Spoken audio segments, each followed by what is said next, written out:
പ്രിയപ്പെട്ട കൂട്ടുകാരെ, അക്ഷരപൂജയിലേക്ക് എല്ലാവർക്കും സ്വാഗതം. ഇന്ന് ഞാൻ നിങ്ങൾക്ക് വേണ്ടി അവതരിപ്പിക്കുന്നത് MT വാസുദേവൻ നായരുടെ ഇരുട്ടിൻ്റെ ആത്മാവ് എന്ന കഥയാണ്. അപ്പോൾ മാനസിക വിഭ്രാന്തിയുള്ള ഒരു കഥാപാത്രം, അദ്ദേഹത്തിൻ്റെ സ്നേഹത്തിൻ്റെ ആഴം നമ്മൾ മനസ്സിലാക്കാൻ കഴിയുന്ന ഒരു കഥയാണ് ഇരുട്ടിൻ്റെ ആത്മാവ്. അപ്പോൾ ഇതിൻ്റെ സിനിമയൊക്കെ പഴയ കാലത്ത് നമ്മൾ കണ്ടിട്ടുണ്ടാവും. പ്രേം നസീറിൻ്റെ അഭിനയമൊക്കെ വളരെ മനോഹരമായിട്ടുള്ള ഒരു സിനിമയാണ്. ഈ കഥയെ ബേസ് ചെയ്തിട്ട് ഉണ്ടായിട്ടുള്ള സിനിമയാണ്. അപ്പോൾ നമുക്ക് ഇരുട്ടിൻ്റെ ആത്മാവ് എന്ന കഥ വായിക്കാം.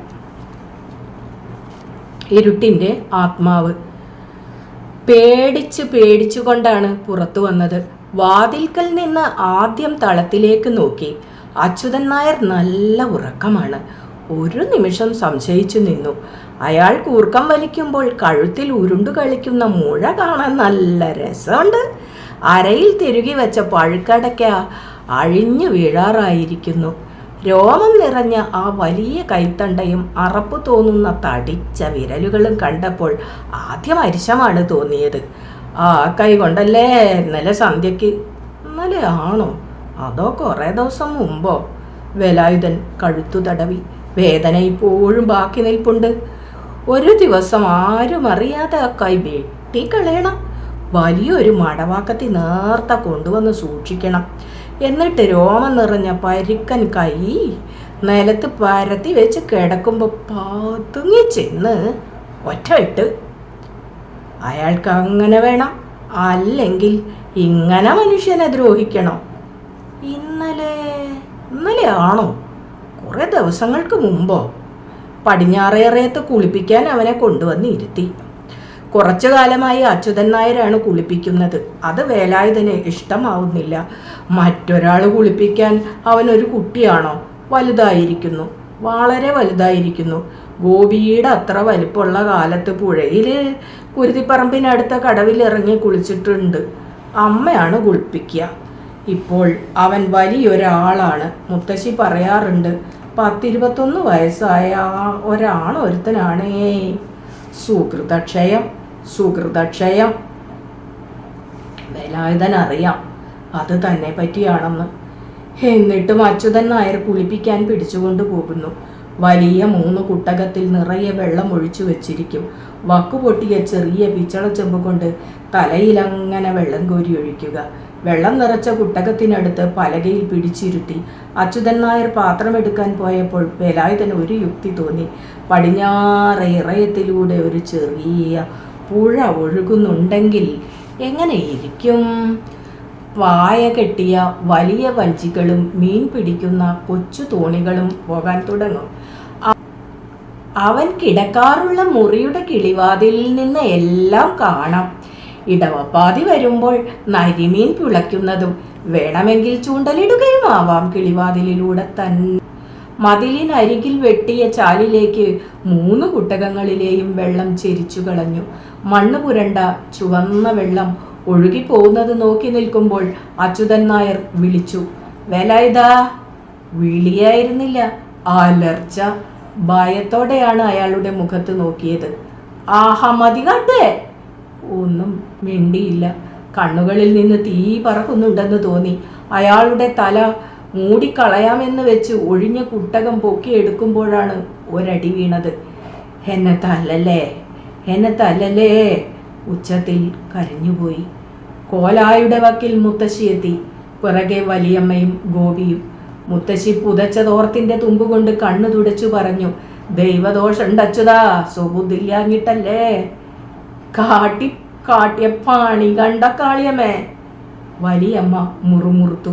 അടിയിലും ഇതൊരൊടിയില്ല, ഇതൊക്കെ അഹമ്മതി കൊണ്ടാ. മുത്തശ്ശി ഒരിക്കൽ കൂടി കണ്ണു തുടച്ച് സാധാരണ പറയാറുള്ളത് പോലെ പിറുപിറുത്തു. സുഹൃതക്ഷയം. വേലായുധൻ കഴുത്തു തടവി നോക്കി. വേദന മാഞ്ഞു പോയിട്ടില്ല. നല്ല മൂർച്ചയുള്ള ഒരു മടവാക്കത്തി അയ്യപ്പൻ്റെ കൈവശമുണ്ട്. അവൻ വൈകുന്നേരം പണി മാറ്റി വല്ലി വാങ്ങാൻ കളപ്പടിക്കൽ വന്നു നിൽക്കുമ്പോൾ അതെടുത്തു വെക്കണം.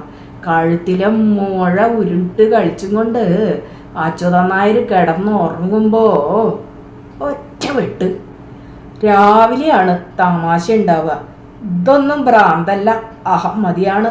എന്നലറി തല്ലാൻ നോക്കുമ്പോൾ കൈയുണ്ടാവില്ല. കൈ അന്വേഷിച്ചുകൊണ്ട് അയാൾ വീട്ടിലും മുറ്റത്തും ഒക്കെ ഓടി നടക്കുമ്പോൾ ചിരിച്ച് ചിരിച്ച് ചാവും. വേലായുധൻ തളത്തിൽ നിന്ന് വടക്കിനിയിലേക്ക് കടന്നു. തുറന്നിട്ട ജനാലയ്ക്കടുത്ത് മുത്തശ്ശി പുല്ലുവായിൽ കിടന്നുറങ്ങുന്നു. മുത്തശ്ശിയുടെ ശരീരം കണ്ടാൽ അറപ്പു തോന്നും. മേൽ മുഴുവൻ മീൻചെതമ്പലുകൾ പറ്റിയിട്ടുണ്ടെന്ന് സംശയിച്ചു പോകും. മുത്തശ്ശിയോട് അവന് ദേഷ്യമില്ല. അവനെ ഒരിക്കലും ശകാരിച്ചിട്ടില്ല, അടിച്ചിട്ടില്ല. വീട്ടിൽ മറ്റുള്ളവരെല്ലാം അടിച്ചിട്ടുണ്ട്, ഗോപിയും ശങ്കരൻകുട്ടിയും കൂടെ. അവർ കുട്ടികളാണ്. സാധാരണ കുട്ടികൾ മുതിർന്നവരെ തല്ലാറില്ലല്ലോ. വലിയമ്മ താഴത്തില്ലാത്തത് ഭാഗ്യമായി. മുകളിലാണ് വലിയമ്മയുടെ മുറി. വലിയമ്മയും ഗോപിയുടെ അച്ഛനും ഉച്ചയ്ക്ക് മുകളിലേക്ക് കയറിപ്പോയാൽ ഇറങ്ങി വരാൻ കുറെ വൈകും. തെക്കിനിയിൽ നല്ല ഇരുട്ടാണ്. നട്ടുച്ചയ്ക്കും കൂടി ഇരുട്ടാണ്. നടുമുറ്റത്തിൻ്റെ മുകളിൽ നിന്ന് മാത്രം കുറച്ചു വെളിച്ചം വന്ന് വട്ടത്തിൽ വീഴും. മൂലകളിൽ നെൽപ്പത്തായങ്ങളും വല്ലക്കൊട്ടകളുമാണ്. ആ ഇരുട്ടിൽ ചെകുത്താന്മാര് എങ്കിലും പതുങ്ങിയിരിക്കുന്നുണ്ടാവുമോ? ചിലപ്പോൾ അമ്മാമ്മ തന്നെ പതുങ്ങിയിരിക്കുന്നുണ്ടെങ്കിലോ? ഉണ്ടെങ്കിൽ ഓലമടലിൻ്റെ കഷ്ണവും കാണും. അതും കൊണ്ട് തല്ലാനാണല്ലോ അമ്മാമ്മയ്ക്ക് രസം. പക്ഷേ ചെകുത്താന്മാരുണ്ടെങ്കിൽ അമ്മാമ്മ എങ്ങനെ ഒളിച്ചിരിക്കും? ഉമ്മറത്തേക്ക് കടക്കുന്നതിന് മുമ്പ് അമ്മാമ്മയെ ഓർത്തു. ഉമ്മറത്ത് ഓലമടലിൻ്റെ തണ്ടുമായി കാത്തിരിക്കുന്നുണ്ടെങ്കിലോ? ഒരു ദിവസം അമ്മാമ്മയെ കൊല്ലണം. ഉമ്മറത്ത് കണ്ടാൽ ഉടനെ വീട് മുഴുവൻ കുലുക്കിക്കൊണ്ട് ഒരു വിളിയായിരിക്കും, അച്യുതാ. പിന്നെ അച്യുതൻ നായർ ചാടി എത്തുകയായി. ഉമ്മറത്ത് കാണരുത് എന്നാണല്ലോ നിയമം. അയാൾ തടിച്ചു ചീർത്ത വിരലുകൾ കൊണ്ട് കൈത്തണ്ടയിൽ കടന്നു പിടിച്ചാൽ അറപ്പാണ്. തവളയെ ചവിട്ടിയ പോലെ അറപ്പ്. ഉമ്മറത്തിട്ട് തല്ലില്ല. മുത്തശ്ശിയുടെ മുമ്പിൽ വെച്ച് തല്ലില്ല. വടക്കുപുറത്തേക്ക് എത്തിയാൽ പിന്നെ അയാളുടെ പരാക്രമം. വാതിലിൻ്റെ മറവിലേക്ക് മാറി നിന്ന് ചാരുവടിയുടെ പഴുതിലൂടെ നോക്കി. ആരുമില്ല. അമ്മാമ്മ കാണരുത്, ശങ്കരൻകുട്ടിയും കാണരുത്. കണ്ടാൽ ഉടനെ വിളിക്കുകയായി, അച്ഛാ വേലായുധേട്ടൻ ദാ പോണു. അമ്മായി കണ്ടാലും ഫലം ഇത് തന്നെ. അമ്മാമ്മയെ അല്ല വിളിക്കുക. ഓ എൻ്റെ അച്ഛൻ നായരെ, ധാരാ പുറത്തു വന്നിരിക്കണ നോക്കിയേ. ചിലപ്പോൾ അവനോട് തന്നെ ചോദിക്കും, എവിടേക്കാ ഒരെഴുന്നള്ളത്ത്? അവരുടെ വെളുത്ത പാണ്ടുള്ള ചുണ്ടത്ത് നോക്കാൻ വയ്യ. പോക്കാനും വരും. കുന്നിൻ്റെ മുകളിൽ നിന്ന് നല്ല വലിപ്പമുള്ള കുറേ വെള്ളാരുങ്കലുകൾ പെറുക്കിക്കൊണ്ടുവന്ന് അച്ഛനായരേ എന്ന് നീട്ടി വിളിക്കുമ്പോൾ വായിൽ നിറച്ചു കൊടുക്കണം. ശങ്കരൻകുട്ടിയെ എന്തു ചെയ്യണം? അവൻ്റെ മുട്ടയടിച്ച തലയിൽ അമ്മിക്കുട്ടി എടുത്ത് കിഴുക്കി വിടാം. മുറ്റത്തിറങ്ങിയിട്ട് വളരെ ദിവസമായി. പുറത്തേക്ക് നോക്കുമ്പോൾ കണ്ണ് മഞ്ഞളിച്ചു പോവുകയാണ്. തീ പാറുന്ന വെയിലാറിയാൽ അമ്മാമ്മ മുറ്റത്തിറങ്ങി സന്ധ്യ ആവുന്നത് വരെ അങ്ങോട്ടും ഇങ്ങോട്ടും നടക്കും. ചാണകം മെഴുകിയെടുത്ത് ഓണക്കാലത്ത് അരിമാവ് കൊണ്ട് അണിഞ്ഞ പാടുകൾ മായാതെ കിടപ്പുണ്ട്. തൃക്കാക്കരപ്പൻ്റെ ചുറ്റും വരച്ചതാണ്. തൃക്കാക്കരപ്പനെ വെച്ചത് കാണാൻ ഒരിക്കൽ ഉമ്മറത്തേക്ക് വന്നതിനാണ് അച്യുതൻ നായർ കഴുത്ത് പിടിച്ച് തള്ളിയത്. അവിടെ അമ്മാമ്മ ഭേദപ്പെട്ടവരോടൊപ്പം ഇരുന്ന് സംസാരിക്കുകയായിരുന്നു. അവരാരും അവനെ കണ്ടൂടാ. മുറ്റത്ത് കിടക്കുന്ന ഈയക്കടലാസ് വെറുക്കിയെടുത്ത് വേലായുധൻ പത്തായപ്പുരയുടെ പടിഞ്ഞാറ് വശത്തേക്ക് നടന്ന് തിണ്ടിൽ ചുമരിനോട് ചേർത്ത് ചാരി വെച്ച തേക്കുകൊട്ടയിൽ ഒന്ന് താളം പിടിച്ചു.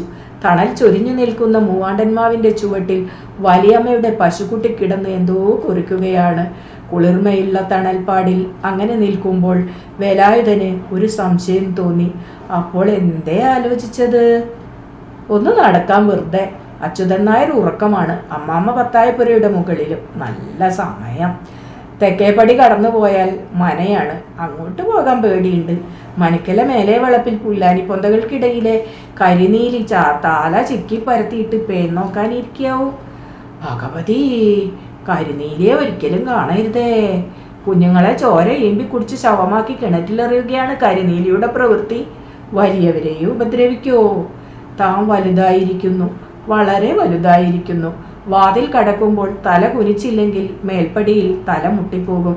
അത്ര വലിപ്പമുണ്ട്. പിന്നെ മുഖത്ത് കുരുകുരുപ്പ് ഉണ്ടാക്കിക്കൊണ്ട് നിറയെ രോമം വളർന്നിരിക്കുന്നു.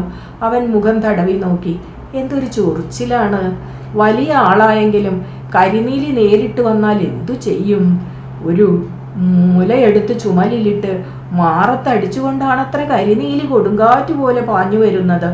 കാണാനിട വരരുതേ, തനിയെ നിൽക്കുമ്പോൾ വന്നാലോ.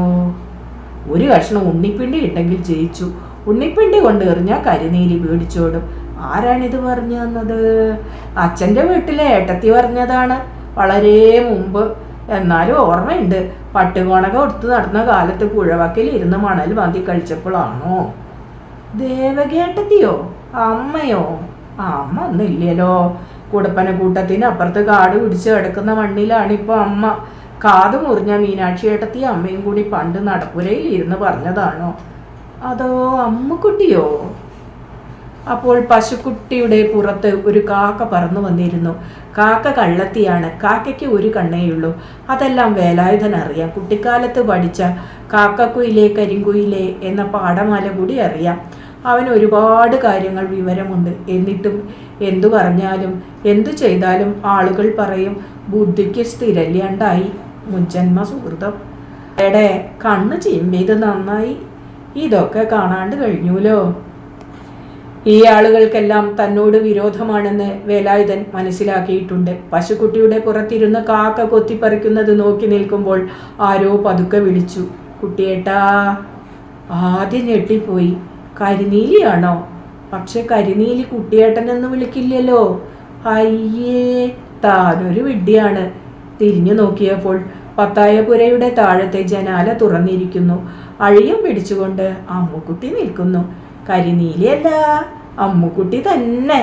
എന്നാലും ആദ്യം പേടിച്ചുപോയി കേട്ടോ. അതോർത്തപ്പോൾ വേലായുധൻ വെറുതെ പൊട്ടിച്ചിരിച്ചു. താനൊരു വിഡ്ഢിയാണ്. മൈലാഞ്ചിയിട്ട് തുടുത്ത വിരൽ തുമ്പിലാണ് നോക്കിയത്.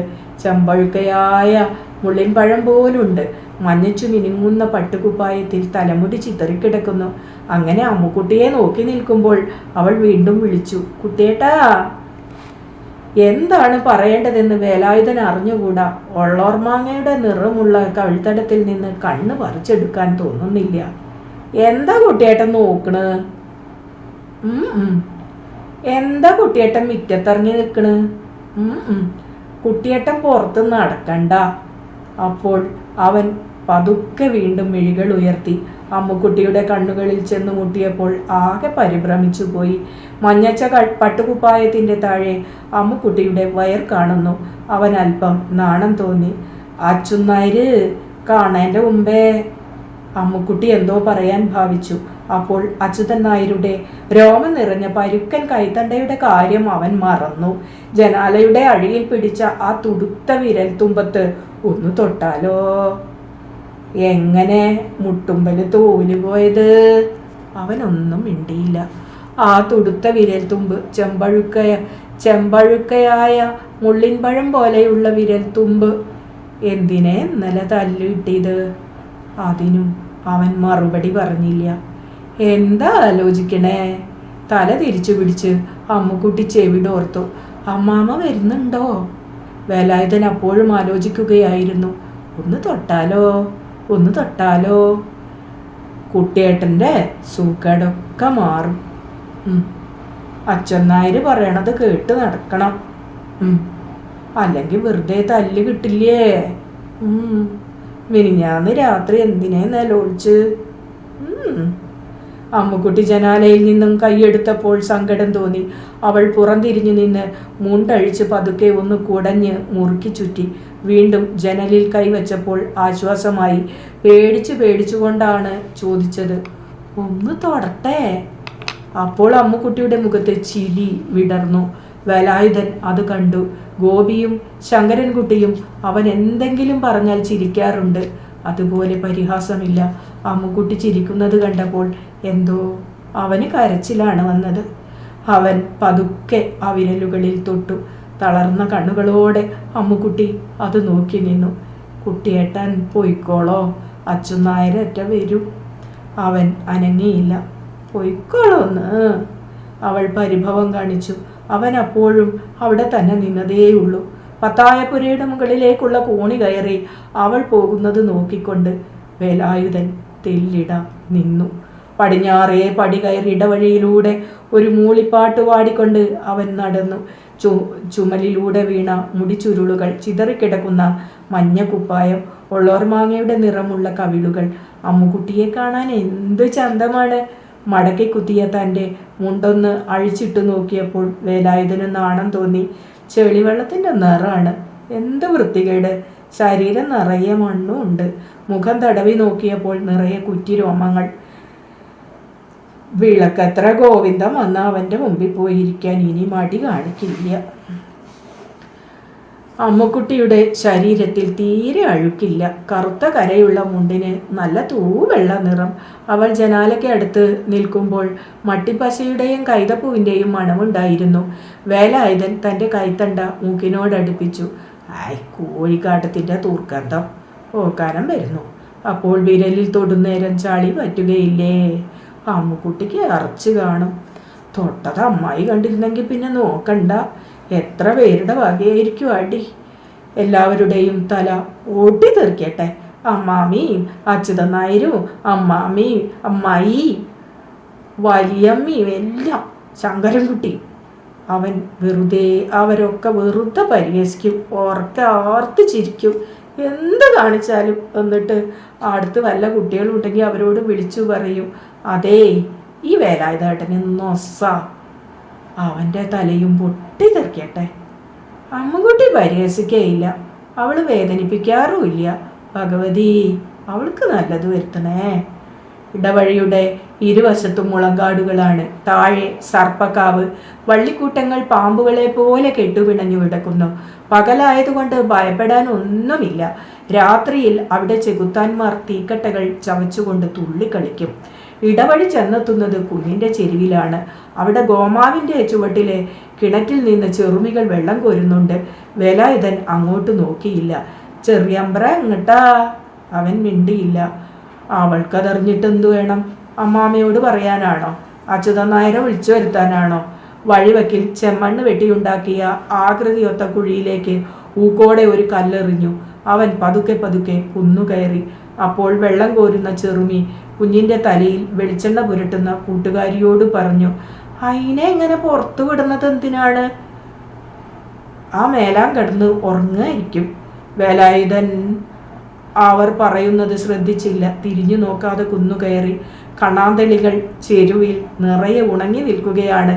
കുന്നിലെ വയറിൽ ഒരരിമ്പാറ പോലെ കിടക്കുന്ന പാറക്കെട്ടുണ്ട്. അവിടെ ചിതറിക്കിടക്കുന്ന പനങ്കുരു പറുക്കിയെടുക്കണമെന്ന് തോന്നിയിട്ടാണ് വേലായുധൻ അതിന്മേൽ കയറിയത്. പാറക്കെട്ടിൻ്റെ നെറുകയിൽ നിന്ന് നോക്കുമ്പോൾ അല്ലേ എന്തോരത്ഭുതമാണ് കാണുന്നത്. താഴെ പാമ്പിൻ കാവും അപ്പുറം കവങ്ങിൻ തോപ്പും അതിനിടയിൽ വീടിൻ്റെ ഓടുമേഞ്ഞ മേൽപ്പുരയും കാണാം.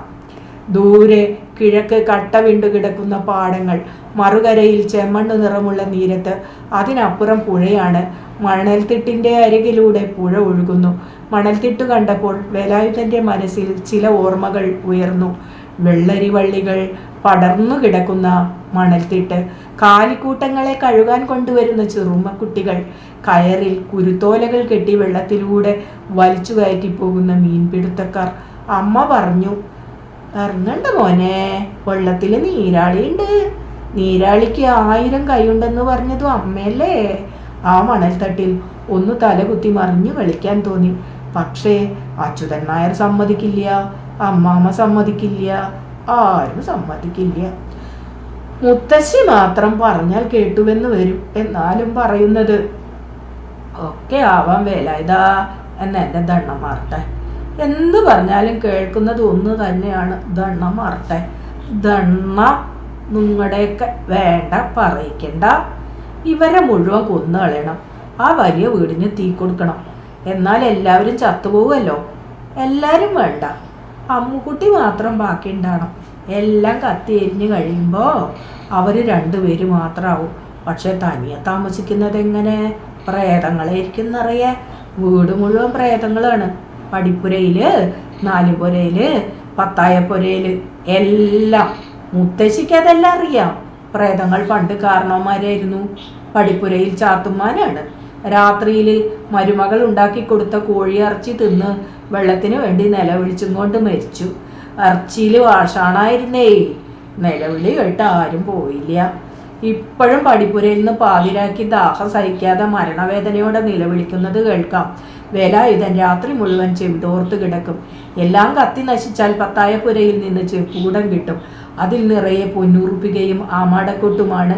ധാരാളം പൊന്നുണ്ടെങ്കിൽ ഈ താന്നിക്കുന്നിന്റെ മുകളിൽ ഇപ്പോൾ ചെറുമൻ ചാത്തപ്പൻ ചാള കെട്ടിയ സ്ഥലത്ത് വലിയ വീട് പണി ചെയ്യിക്കാം.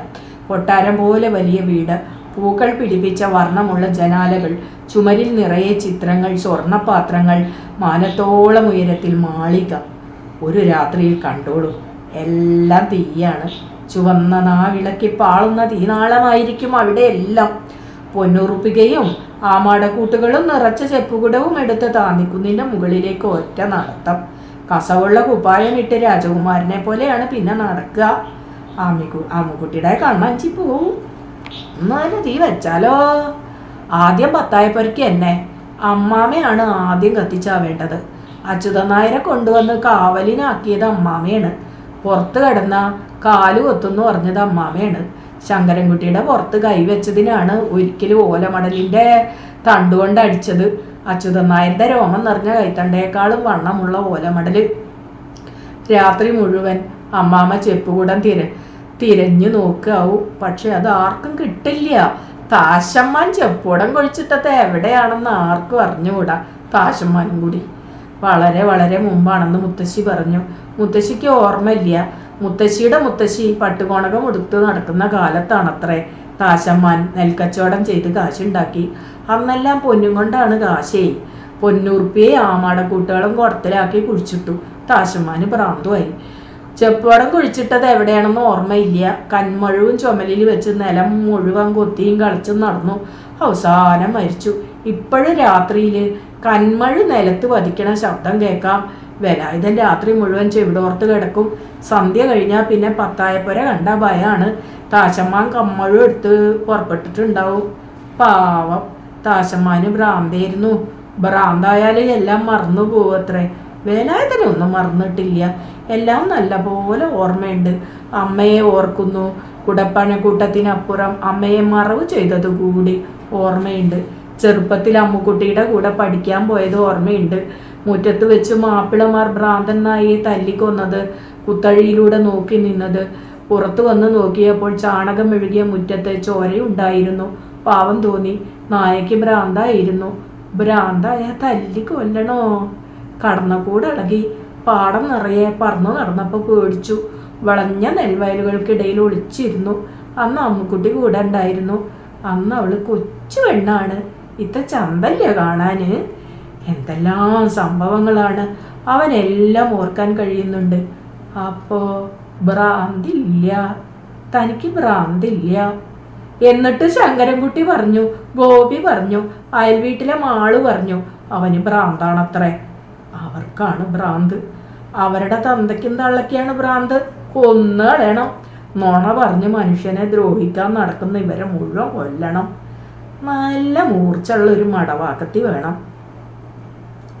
കണ്ണാന്തളിപ്പൊന്തകൾക്കിടയിൽ മേഞ്ഞു നടക്കുന്ന ഒരു കറുത്ത ആട്ടിൻകുട്ടി തല പുറത്തുകാട്ടി പതുക്കെ ഒന്നു കരഞ്ഞു. വേലായുധൻ ഒന്നു ഞെട്ടി. പാറക്കെട്ടിൽ നിന്ന് താഴത്തിറങ്ങി ആട്ടിൻകുട്ടി തന്നെയാണോ?